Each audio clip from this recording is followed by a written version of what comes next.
It's the 11th of July, 2026, and right now it's about half past midnight. Actually, to be precise, about 25 minutes after the hour of midnight. I'm out in our trailer, keeping my vigil for Ubishuacy, and a car went down our street very slowly past the trailer at 11 minutes past midnight. Now, in the symbolic language that's developed over the past decade between me and the secret police of the United States who've been harassing me and my wife, those are my chief suspects. If it's something else, okay, but I'm 99.999999% sure that's who it is. 11 means woman. Okay? So, how, if this is you coming down the street, how could you possibly understand the symbolism of this language that's developed between me and the secret police? How could you understand it unless you are an undercover agent? Okay, now, I've thought to myself that you must be an undercover agent who became aware of me, because you are one. And as you were watching me, somehow, along with being a scientist presenter on TV, you realized that I'd been done some major injustices in my life, and that I was telling the truth about these injustices, and you could see that I was telling the truth, and you started to have feelings for me, to put that in the language of my son's generation, and that's how you got interested in me. So I don't see there's any other possibilities, because if this is you coming down the street and not some diabolical deceiver who's getting ready to murder me with this kind of thing, right? Because I'm saying my uncle was murdered not far from here, and the murder was blamed on my gay, I'm saying probably borderline mentally retarded cousin. I'm saying there's no way he could have done that, okay? And the whole thing is as ridiculous as the involuntary commitment that wrecked my life back in 1982. It was that ridiculous. The things that were said about what happened there, I'm saying there's no way on that. Well, that was set up and everybody believes it. So I've been saying about myself now, I'm out here in the middle of the night. If I got murdered, no one would give a damn. There would be no investigation, and that would be the end of things. So, am I a big courageous hero by doing what I'm doing? No, I'm doing all I can do to try to get out of this miserable life I've been in. I'm doing all I can do. I'm an old man. I figure, like Papillon trying to get off Devil's Island, right? I'm either going to die on that island or die trying to get out by floating off on a coconut raft. Okay? Which would be better? Die on the island by just sitting there doing nothing, or floating off on that raft and saying, look, I'm old anyway. It makes no difference now. I'm going to pass away anyway, okay? Why not pass away trying to get the hell out of this mess? Okay, so, well, I'm at that point. I'm an old man now, so I'm at the same point. I'm not being especially courageous in any way, no. So, There's my thoughts. Now, up the street, a car did go by the intersection up there of Gatewood Terrace and Gatewood Place, and it was heading westward. But the symbolism of where the car was heading was it was going out of the neighborhood, okay, when heading that way. And it passed that intersection at 17 minutes after the hour. So 6 minutes after a car comes down the street, I see a car going left to right up there, east to west. Now, 17, what does it mean? Okay.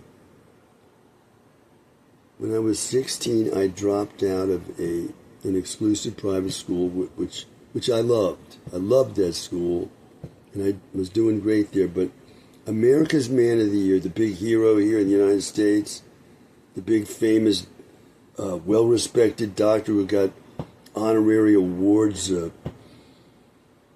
I think he was made a member of the Radiological Honor Society. My mother gave me these pins. She said she wanted me to have these. This is one thing she did give to me when he passed away. She said, I wanted you to have these Honor Society pins because I was the best student in the family. I guess that's why she did that. And anyway, he got a 21-gun salute when he passed away. This was a miserable liar. Okay, a faker and a liar honored in the United States, and a murderer, calling a serial murderer, okay? An abusive man who sexually molested me repeatedly while I was growing up, which caused me the lifelong problems that I'm quite sure now as an old man I'm not going to ever escape from, okay? Because I'm saying what he did to me, molesting me while I was asleep, I didn't even know he'd done till I was an old man. About roughly 5 years ago, I figured all this out. And what that did to me was make me,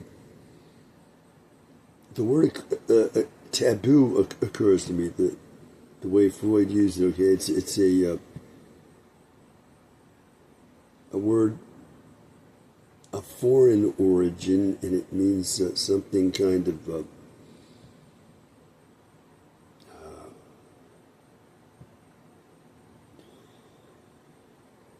forbidden and excluded and dangerous, carrying a kind of energy to it that you don't want to expose yourself to. Okay, and me not knowing that I'd been molested this way caused me to go out in the world and be misunderstood by everybody. Because I was apparently, my body's like giving these messages off that I've been engaging in all these homosexual acts, and my body was not expressing any kind of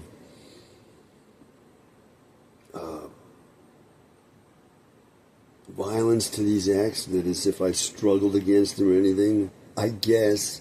So people are saying, this guy is some kind of a strange gay man, let's say, and he's not at home with being gay or something, like Charles Lawton, the famous director and actor.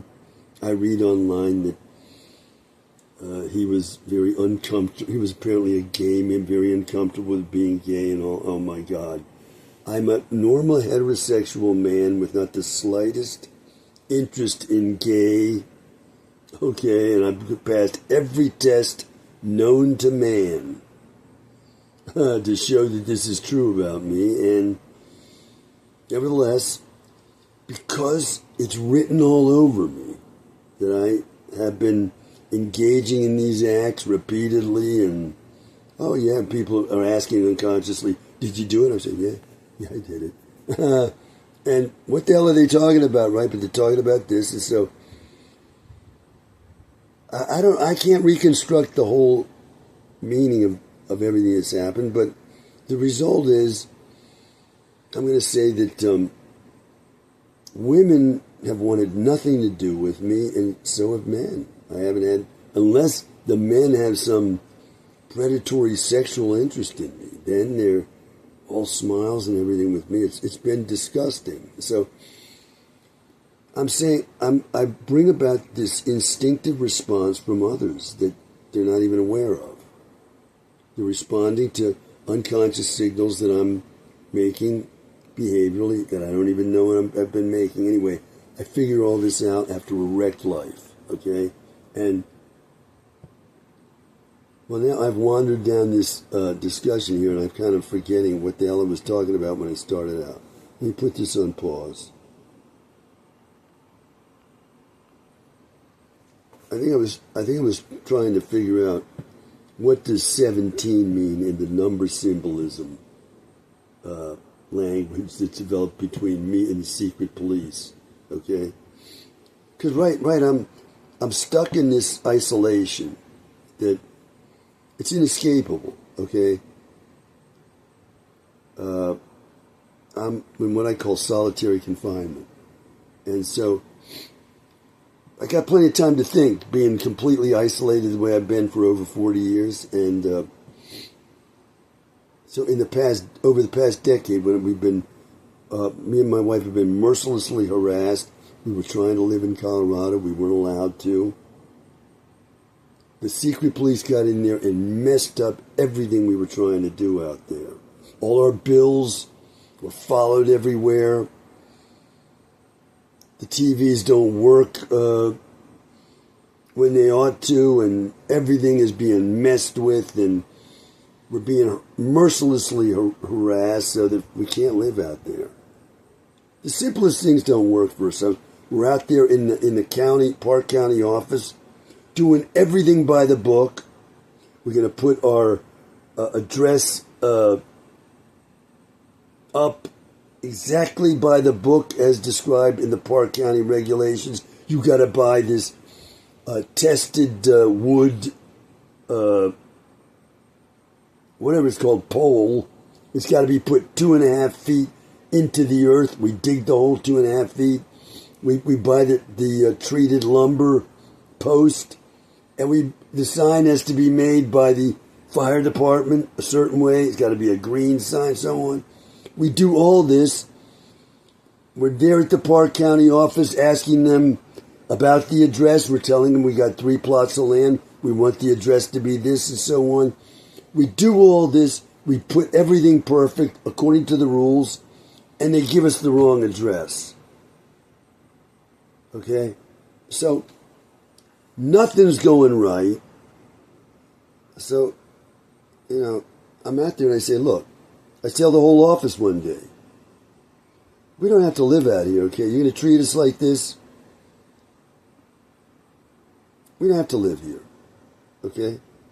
Now, we left the next day, and we went back east to the East Coast. We kind of meandered back there, and nothing worked for us. I'm saying the secret police of the United States are responsible for this. Now, once again, I'm entering emotional blackout here. I got to put this on pause. Somehow this is right what they're doing. What they're doing is a violation of our rights. An outrageous violation. Okay, and they will never make that right with me, no matter what their explanation is. My goal is to leave the United States and to get my story out about what's happened to me in this life here. It's been a horrific injustice on the level of a human rights atrocity. Okay, now, 17. I left this prestigious private school when I was 16, and I spent a year at a Catholic high school virtually in the neighborhood where I was born, in Washington, D.C., okay?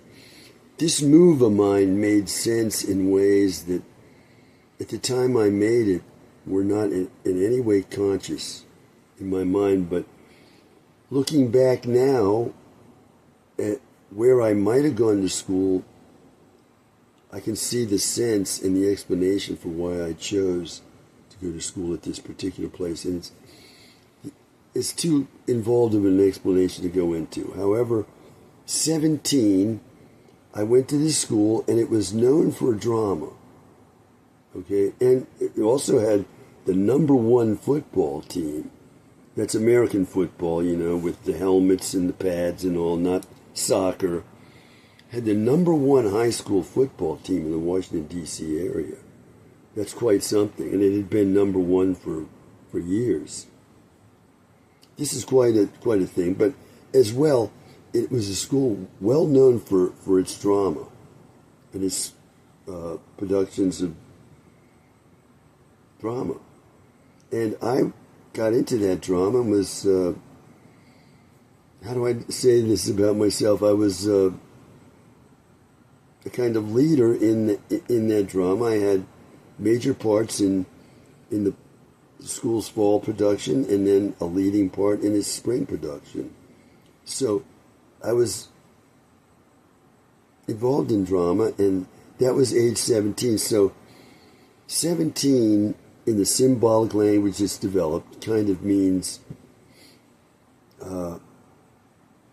me as somebody who had talent in acting when I was 17, and at the end of that school year, I got hired by a professional theater, Burn Braid Dinner Theater, and I was made part of the cast of Fiddler on the Roof, and that was when I was 17. So that's, I guess, what 17 means, and the car goes out. And so if this is Bishuasi speaking this symbolic language, what's she saying? She comes down the street at 11 past. I think I started out talking to you, Bishuasi. Now I'm talking to you as if in third person. Okay, let me go back to talking to you. You come down the street at 11 minutes. I seem like I'm angry at you. I'm sorry. I'm just expressing my frustration while trapped in solitary confinement and in a miserable life, surrounded by liars and cheats in the United States and beyond. And somebody comes down this street 11 minutes after, and it's you. You're saying, I'm a woman. That's what that means. Okay?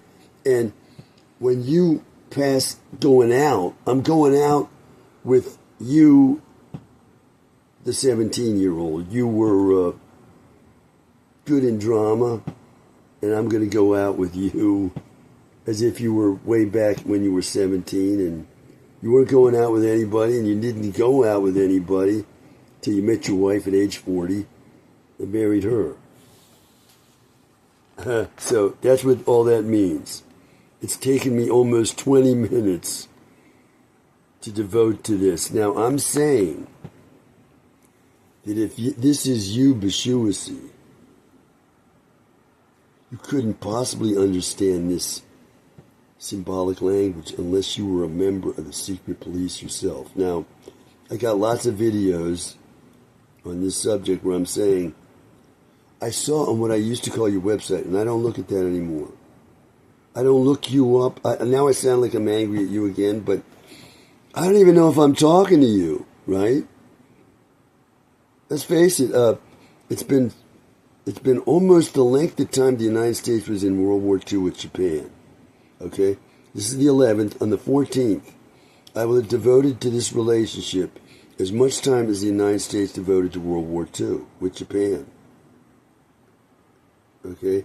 3 years, 8 months, and a week. On the 14th of July, I will have spent that much time on this. So, with nothing having happened more than this, a car comes down my street, and I'm here devoting 20 minutes in my solitary confinement to trying to figure out, does this have a meaning or not? Or is this just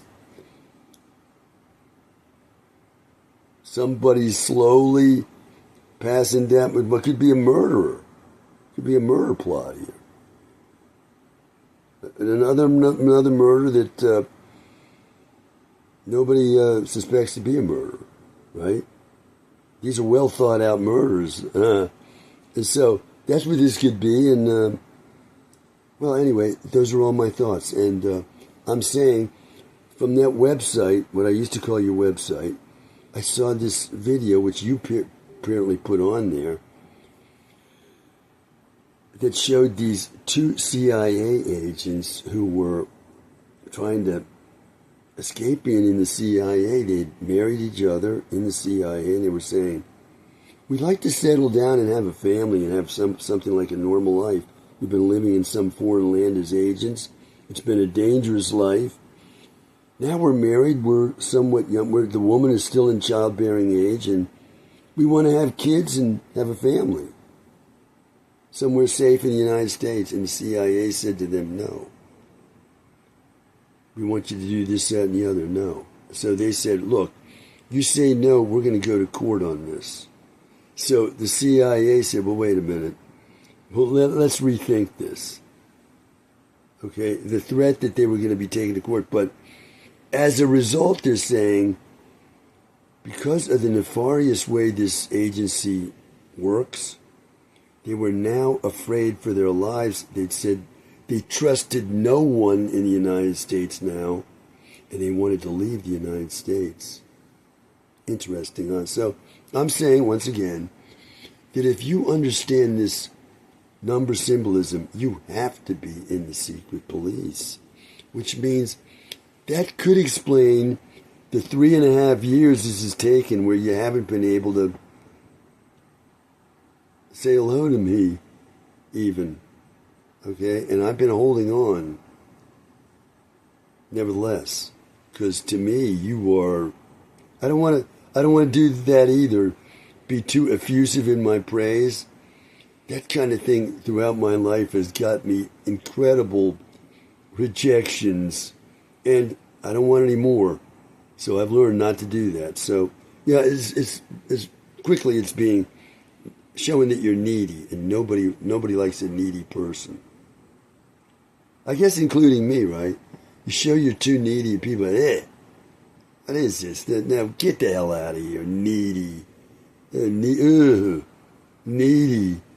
I need you. This kind of thing. Nobody likes a needy person, so I don't want to show that I'm too needy, but look at me. I'm getting older and older by the minute, and I got to say, I compare myself, this is getting longer and longer, but okay, what difference does it make? What difference does it make this gets longer and longer? I don't even know if anybody's watching it. I see 0 views on my phone, or 1 view. So who the hell cares, right? So I say,